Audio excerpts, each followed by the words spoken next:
ठिकाणी चालू असलेला परंपरेने सालाबादाप्रमाणे श्री संत रोहिदास महाराज सेवा मंडळ आयोजित अखंड हरिनाम सप्ताह या ठिकाणी गेली 7 दिवस झालं चालू आहे.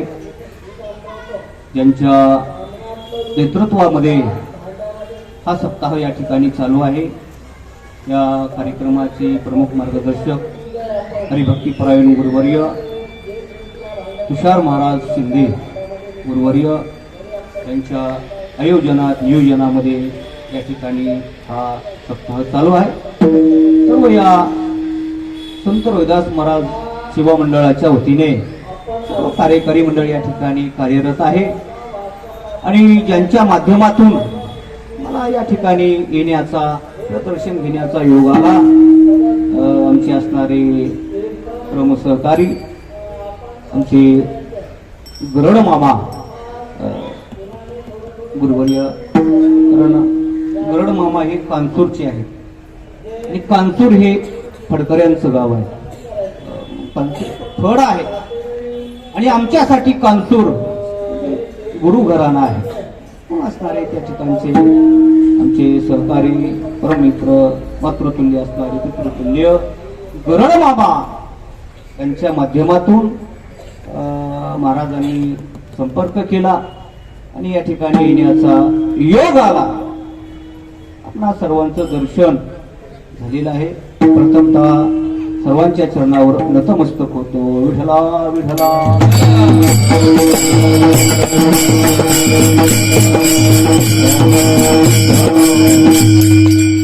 आमचे पिताश्री अनेक वर्षे या सप्ताहामध्ये आलेले आहेत. आताही आमच्या सोबत आलेले आहेत. पंढरीचे निष्ठावंत वारकरी गाढवे मामा त्यांचा असणारा या ठिकाणी परिचय त्यांच्या माध्यमातून मला आपल्या सर्वांचं दर्शन झालेलं आहे. म्हणून खूप असा सुंदर योग आहे. संतांचं चरित्र वर्णन करण्याचा योग माझ्या जीवनात प्राप्त झालेला आहे. आज संत शिरोमणी रोहिदास महाराज यांची जयंती आहे. संत चरित्र श्रवण करण्याचा योग माझ्या जीवनामध्ये प्राप्त करून दिलेला आहे. प्रथमतः संत शिरोमणी रोहिदास महाराज यांच्या जयंतीच्या आपल्या सर्वांना शुभेच्छा देतो आणि त्यांच्या चरित्रावर थोडस बोलण्याचा आपल्याला प्रयत्न करायचा आहे. विठला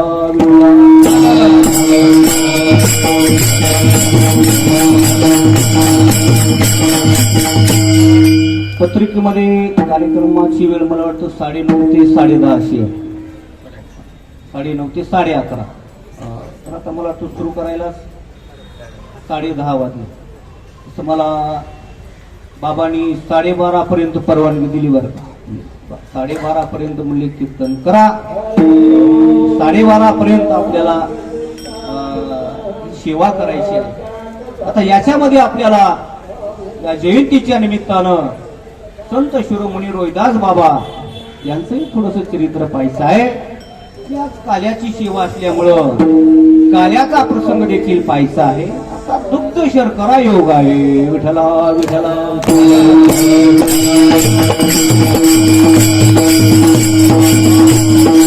या ठिकाणी कीर्तन सेवेसाठी सुंदर प्रकारची भजनी मंडळी या ठिकाणी उपस्थित आहे.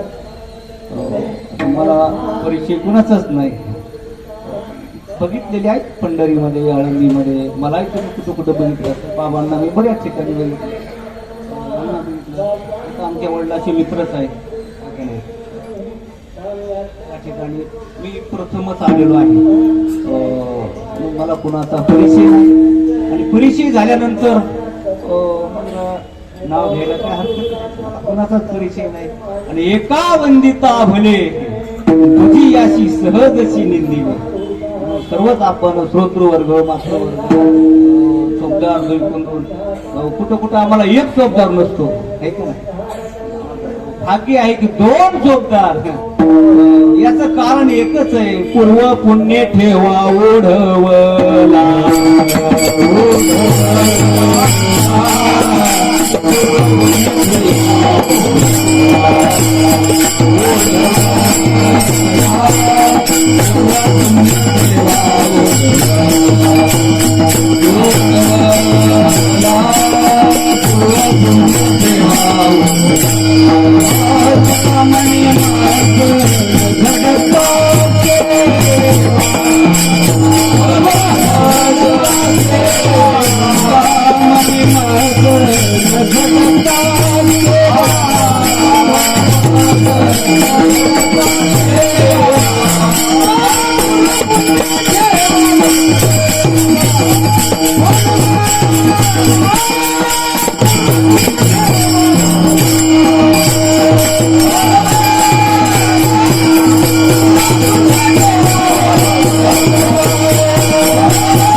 प्रकारची सेवा न घडता जर मेवा मिळत असेल समजायचं पूर्व पुण्य आई वडिलांची पुण्याई कर्तृत्व आई वडिलांच्या पुण्याईनं पूर्व पुण्य ठेवा ओढवला. मला या ठिकाणी ही चिंतन करण्याची संधी या ठिकाणी उपलब्ध झालेली आहे. संत रोहिदास बाबा त्यांचं आपल्याला थोडक्यामध्ये चरित्र या ठिकाणी पाहायचं आहे. संत या भूतलावरती येत असतात. या महाराष्ट्राच्या मातीमध्ये भारतामध्ये नव्हे विश्वामध्ये अनेक संत झाले. पण संतांच्या बाबतीमध्ये एकच आहे महाराज, संत वेगवेगळ्या जातीत जन्माला आलेले असते, त्यांचं कार्य वेगळं असेल पण विचार संतांचा एकच आहे महाराज. काय संतांचा विचार? बुडत हे जन नदी खवी डोळा येतो कळवळा म्हणून या. अरे या जगाचा उद्धार कसा होईल, या जगाचं कल्याण कसं होईल, एवढीच संतांच्या ठिकाणी तळमळ असते. म्हणून जेवढे काही संत मंडळी झाले त्यांचं कार्य एकच आहे महाराज. अशाच महान उच्च कोटीतील एक संत शिरोमणी रोहिदास बाबा या भूतलावरती आले महाराज. तुकोबराय सांगतात, आम्ही या ठिकाणी येतो कशा करता, आम्ही वैकुंठ वासी आलो याची कारणासी बलिले ऋषी साच भावे वर्ताया. आम्ही वैकुंठवासी आलो याची कारणाशी. कारण आहे महाराज इथं येण्याचं. तर आज हाच अभंग या ठिकाणी पाहिजे होता, कारण आज संत भूतलावरती आलेले आहेत. पण काल्याचा प्रसंग असल्यामुळं अभंग काल्याचा घ्यावा लागला. म्हणून भूतलावरती संत येतात महाराज. आम्ही ओबराय म्हणतात मी भूतलावरती आलो असं नाही, आम्ही आलो. आम्ही म्हणजे याच्यात व्यापकपणा आहे महाराज. आपण काही म्हणतो तुम्ही केलं हे मी केलं, संतांच्या ठिकाणी तो भाव नाही, व्यापकपणा आहे. आम्ही याच्यामध्ये सर्वच संत आले. याच उच्च कोटीतील संत रोहिदास बाबा या भूतलावरती आले महाराज. त्यांचं चरित्र अशा पद्धतीनं मी श्रवण केलेलं आहे की श्री क्षेत्र काशी नगरी जवळ मांडूर नावाचं गाव, बरोबर आहे, मांडूरगड नावाचं गाव. आणि त्या गावामध्ये एका चर्मकार कुटुंबामध्ये संत रोहिदास बाबांचा जन्म झाला. विठ्ठला विठ्ठला.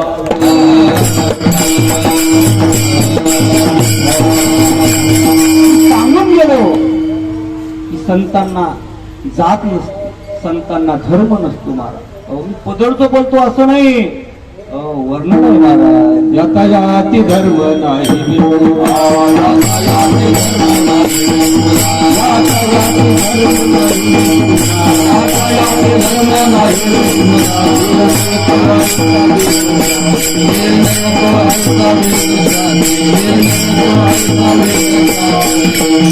प्रमाण आहे. पाठच्या अभंगामध्ये आपण म्हणत असतो दररोज, आता याती धर्म नाही विष्णुदास निर्णय हा ऐसा. वेदशास्त्रानं सांगितलंय संतांना जात नसते, पात नसते. म्हणून संतांना जातीमध्ये बंधन करायचं नसतं महाराज. पण अलीकडं त्याच्यामध्ये झालं महाराज हे. म्हणून चर्मकार कुटुंबामध्ये संत रोहिदास महाराजांचा जन्म झाला महाराज. इसवी सन मला वाटतं 14व्या शतकामध्ये 1474 असा काहीतरी त्यांचा जन्म झाला आहे. 14व्या शतकामध्ये संत रोहिदास बाबांचा जन्म झाला. जन्माला आले महाराज. आनंद झाला. रोहिदास बाबांच्या आई वडिलांचं नाव आहे, पित्यांचं नाव आहे रघुनाथ बाबा आणि आईचं नाव कर्मादेवी. त्यांच्या पोटी हे बाळ असणार जन्माला आलं महाराज. हळूहळू रोहिदास बाबा लहानाचे मोठे होऊ लागले. 2-3 वर्षाचे झाले, चालू लागले, बोलू लागले, फिरू लागले आणि त्यांना भगवत भक्तीची ओढ लागली. महाराज लागली म्हणण्यापेक्षा ती इथं भगवत भक्तीच करण्याकरता आलेले होते किंवा संत हेच करण्याकरता येत असतात. मागी बहुता जन्मी हेच करीत आलो आम्ही, भवता पत्र मी दुःखे पिढीले निवत्या, याच कार्यच नाही. महाराज बालपणापासून भगवत भक्तीची आवड लागली. गावामध्ये रामचंद्राचं मंदिर महाराज असं त्यांच्या चरित्रामध्ये आलेलं आहे. प्रभू रामचंद्राच्या दर्शनाला जायचे. 2-4 वर्षाचं वय जायचे, त्या भगवान प्रभू रामचंद्राचं दर्शन घ्यायचे, मंदिरातच बसायचे. महाराज काही त्यांना म्हणजे काही दुसरा अनेक नेनेवा साधन किंवा अनेक काय नित्य ध्यात असे गोविंदा त्या भगवंताचं चिंतन मंदिरामध्ये बसायचं. महाराज रामचंद्राच्या मूर्तीकडे बघायचं आणि त्यांचं ध्यान करायचं. श्रीराम जय राम जय जय राम, श्रीराम जय राम जय जय राम, श्रीराम जय राम जय जय राम. सारखं त्या प्रभू रामचंद्राचं ध्यान करायचं. हे राम हे राम, तू ही माता तू ही पिता है, तू ही माता तू ही पिता है, तू ही तो है राधा का श्याम. हे राम हे राम. ध्यान करायचं. बापानं घरून यायचं, अरे रोहिदास कुठे, रोहिदास कुठे, रोहिदास कुठे. मंदिरामध्ये बसलेले असायचे. अरे चाल रोहिदासा, अरे जेवण वगैरे काही करायचं का नाही. उठून बापाला घेऊन जायचं. महाराज अनेक वर्षाचा काल गेला. महाराज बापाला वाटू लागले पोराला काय काम धंद्याचं आहे का नाही. उठलं की मंदिर, उठलं की मंदिर. काय पोरा लागलीच धरे वाट देवळाची. अरे संसार याला काही काय करायचं कळतं का नाही म्हणले. उठलं की मंदिर, उठलं की कीर्तन, उठलं की भजन, उठलं की सप्ताह, ठाणे झालं की कल्याण, कल्याण झालं की ह्याच्यातच नाही म्हणले.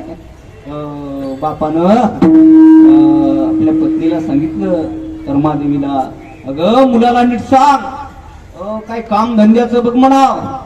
उठलं की भजन, उठलं की कीर्तन, उठलं की देवदेव. आईनं सांगून बघितलं, बाळा अरे काही काम धंद्याचं बघावा. उठलं की तेच असतं का, देवदेव असतो का. रोहिदास महाराजांना हो म्हणायचं आणि तेच करायचं. महाराज 7 वर्षाचा काळ गेला. रोहिदास बाबांच्या वडिलांना वाटलं आता ही रोहिदास काय अशानं जाग्यावर येत नाही, त्याला काहीतरी करावं लागल. म्हणून पोरग काम करीना की आपल्याकडे एकच उपाय, त्याला येसन घालायची. आमच्या गावाकडे म्हणतात त्याला येसन घाला म्हणजे, किंवा त्याचे 2चे 4 हात करा, ऐका नाही, म्हणजे तो संसाराच्या नादी लागल. ऐका ना, आता ती का आपल्यासारखे होते होय नादी लागायला. अरे संत महात्मे कशाच्याच नादी लागत नाहीत. भगवंताच्या आनंदापुढं त्याला कोणताच आनंद मन रमत नाही. महाराज नित्यानंदा पुढे आनंद तो कोण. सुखबाई बापुरी क्षीण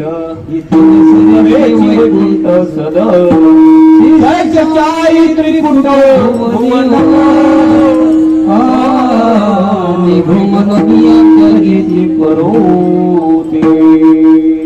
एवढा मोठाली प्रमाण बाबा आता येणार कोणाला. कीर्तनकार बरंच पाठ करायला आहे. बाबासाठी एवढा टाळ्या वाजवा बाबा. माझी जातीचे मुलं भेटो कोणी, ऐका नाही. नवल वाटतं महाराज, आता हे पाठांतर राहिलंच नाही. आता उभं काहीतरी चुटका सांगायचा, एक प्रमाण घ्यायचं, अर्धा तास त्याच्यावर बोलत बसायचं. अरे कीर्तनात ओव्या असाव्या ज्ञानोबरायच्या, तुकोबरायचे अभंग असावे. 5 संत आहेत महाराज, ऐका नाही, ज्ञानोबरा आहे, तुकोबरा आहे, नाद बाबा, निळोबरा आहे, ऐका नाही, नामदेव बाबा यांच्या अभंगातले प्रमाण कीर्तनामध्ये असावे, त्याला कीर्तन म्हणावं. ऐका नाही, याला कीर्तन म्हणतात असं साधू संतांचं मत. विठ्ठला विठ्ठला